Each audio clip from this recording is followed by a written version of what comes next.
The Joe Rogan Experience. And then Wednesday, all of school is closed. So, I'm just thinking about, shit, what's going to happen on Thursday if school opens. All of school is closed. And all New York City schools were closed. And then Thursday morning, I got a decision to make because the principal had said I was kicked out.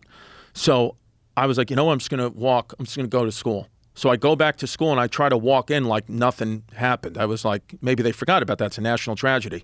And then Brother Rob is right there. He goes, DiStefano, get the fuck out of here. You're still expelled. I was like, all right. I mean, the country's at war now. I mean, my mother fell off the bus in Brooklyn. You're still going to expel me? And he was like, you're expelled. I was like, how's Frank? He was like, you're expelled. I was like, okay.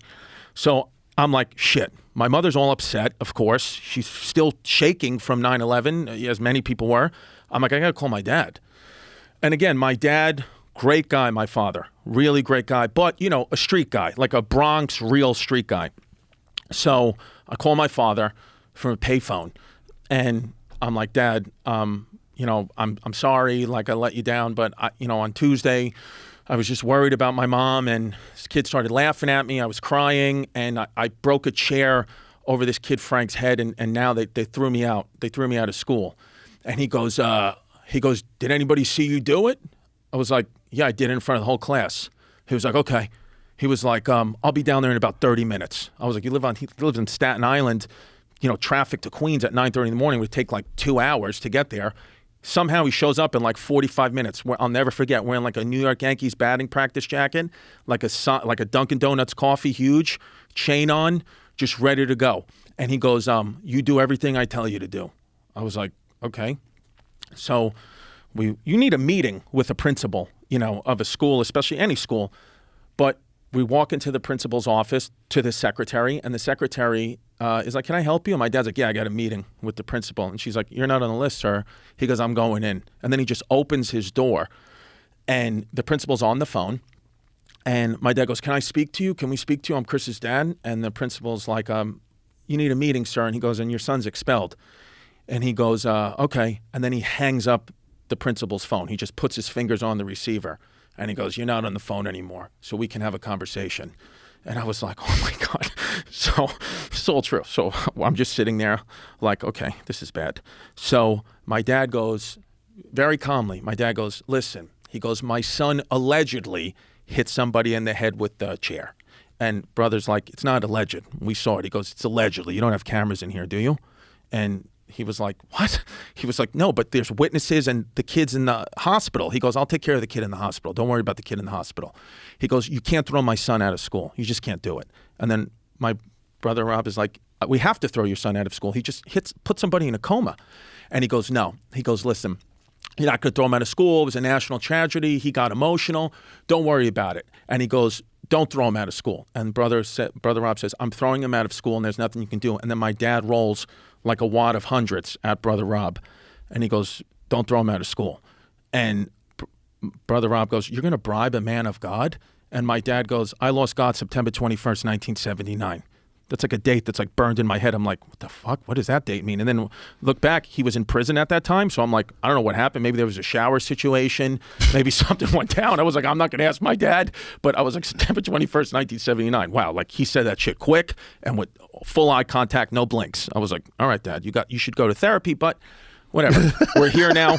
And so my dad says to Brother Rob, he goes, listen, he goes, don't throw my son out of school, okay? There has to be another way. Let's talk like gentlemen. There has to be another way. And then he says to my father, he goes, sir, are you stupid or something? He's expelled from school. And then my dad looks at me, and he looks at Brother Rob, and he goes, Chris, did he just call me stupid? And I was like, it sounded like it, Dad, but, he's a man of God. I'm sorry. I was like, no habla inglés. And he goes, do me a favor, Chris, lock the door. And I was like, what? He goes, just lock the door.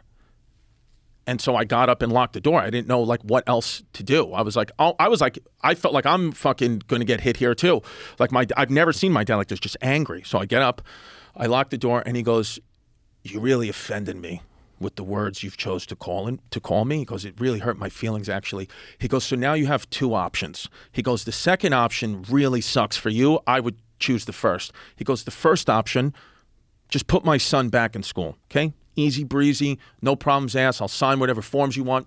he goes back to school. He goes, the second option, and again, this one sucks for you. He goes, I'm going to come over there and I'm going to break both your kneecaps.